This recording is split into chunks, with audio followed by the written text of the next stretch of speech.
दुसऱ्या वर्षी लोकांचा उत्साह, ग्रामदेवतांच्या पूजेचा उत्साह पाहून त्यांचं सहकार्य, ग्रामपंचायतीचं सहकार्य मुळेच आम्ही सायंकाळचा कार्यक्रम ठेवला आणि न भूतो न भविष्यती अशा या कार्यक्रमाला सुरुवात झाली। मी, माझे सहकारी, माझे बंधू बंडोमन पाटील, प्रमोद शेठ पाटील, संजय कराळे, माझे पुतणे वरुण पाटील, मुकेश पाटील, आम्ही सर्वांनी निश्चय केला काही झालं तरी देवाचा उत्सव सुरू केलेला हा बंद पडायचा नाही। मागील वर्षी आमच्याच कुटुंबामध्ये, आमच्या घरामध्येच लग्न असल्यामुळे आम्ही सकाळचा कार्यक्रम करण्याचा प्रयत्न केला, परंतु आम्हाला पाहिजे तितका ग्रामस्थांचा आणि ग्रामदेवतांच्या पुजाऱ्यांचा आम्हाला सहकार्य लाभलं नाही। या वर्षी आम्ही आमचे वस्ताद यशवंतबाबू कराळे यांच्या अध्यक्षतेखाली या उत्सवाला सुरुवात केली आणि अवघ्या 15 दिवसांमध्ये मोठ्या संख्येने संपूर्ण ग्रामस्थ आणि ग्रामदेवतांच्या भक्तांच्या आशीर्वादाने आणि ग्रामपंचायतीच्या सहकार्याने जय चिरवा प्रतिष्ठाने या उत्सवाला सुरुवात केली आणि आजही 1 मेच्या दिवशी आमच्या गावामध्ये 6 लग्न असतानाही हजारोच्या संख्येने सर्व नागरिक भाविक मोठ्या संख्येने सहभागी झाले आणि न भूतो न भविष्यती असा हा उत्सव सुरू झाला।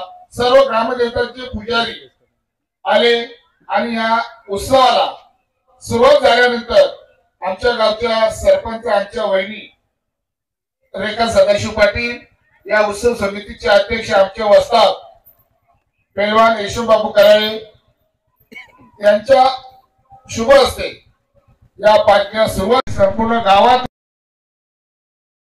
ढोल ताशाच्या गजरामध्ये वाजत गाजत फटाक्याच्या आतिषबाजीमध्ये ठिकठिकाणी रांगोळ्या काढून ठिकठिकाणी नाश्ता पाण्याची सोय, वडापावची सोय सर्व ग्रामस्थांनी उत्साहाने केली आणि ठरलेल्या मार्गाप्रमाणे जेरोबा देवापासून गावदेवी मंदिर, त्यानंतर पाचमार काळानिकत व्यायामशाळा, शंकर मंदिर, मुकादमाली, मारुती मंदिर, गणपती चौक, वेताळ मंदिर, वेताळ मंदिरावरून टावरेवाडी, पुन्हा बंजारा बाप्पा आणि शेवट ठरल्याप्रमाणे 5 वाजता पालखीला सुरुवात झाली आणि 10 वाजता बरोबर ठरलेल्या वेळेप्रमाणे आमच्या पोलीस स्टेशनला दिलेल्या पत्राद्वारे बरोबर चांगल्या पुण्या गोविंदाने ही पालखी यशस्वी झाली।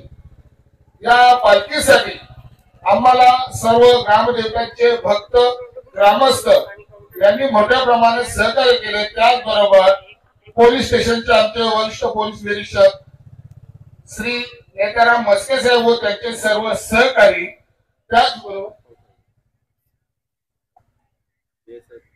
सकपाल साहेब व त्यांचे सर्व सहकारी आणि आमच्या गावातील आमचे सर्व ग्रामस्थ यांच्या सहकार्याने यशस्वी असा हा कार्यक्रम झालेला आहे। या कार्यक्रमाला आलेल्या सर्व ग्रामस्थांचे, सरपंच, उपसरपंच सर्वांचे मी आभार मानतो। या पालखी सोहळ्यासाठी जे खेळले आलेले किंवा त्या गाड्या लागलेल्या त्यांचे आभार मानतो, त्याचबरोबर पोलीस स्टेशनचे आभार मानतो, तसेच पत्रकार बंधू, त्याचबरोबर बजरंग कराळे यांनी सतत 5 दिवस आम्हाला रिक्षा फिरवून, दवंडी फिरवून या कार्यक्रमाचं आव्हान जनतेला केलं। आमचे बंधू अफसर खान सर दरवर्षी ठरल्याप्रमाणे आम्हाला जे काही लागेल ते सर्व प्रकारचे सहकार्य ते करत असतात। मंडप डेकोरेटर्सवाल्यांना मी विनंती केलेली की दरवर्षी 1 मेला या सर्व प्रतिष्ठानचीच ऑर्डर घ्यायची, दुसरी कोणाची घ्यायची नाही। सुपर डुपर आमचा विलास बेंजो बँड वाले आहेत, त्यालाही मी सांगितलेले, कारण सुपर डुपरचं नाव 15 वर्षापूर्वी होतं। आजही त्याच पद्धतीने न थकता न जुमानता सतत 5 तास त्यांनी वाजत गाजत या आपल्या चिरोबा देवाचं गुणगान गाऊन संपूर्ण गावाला वर्षा घालून पुन्हा एकदा इथे आले, फक्त थकले नाही, त्यांचे आभार मानतो। मंडप डेकोरेटर्सचे आभार मानतो, युट्यूब वाल्याचे आभार मानतो। त्याचबरोबर आमचे माली बंधू आलेले डीजे यांनी एकच फोन केला आणि त्यांनी सांगितलं, दादा तुला काय द्यायचं असेल ते दे, मी येतो। आणि भाटाल्यावरून आलते माझ्या यांनी फोन केला आणि भाटाल्यावर इथे आले. मी त्यांचेही आभार मानतो आणि जय प्रतिष्ठानच्या वतीने सर्वांचे आभार मानून आजचा कार्यक्रम संपला असं मी जाहीर करतो. चेरे बाप्पा की धन्यवाद.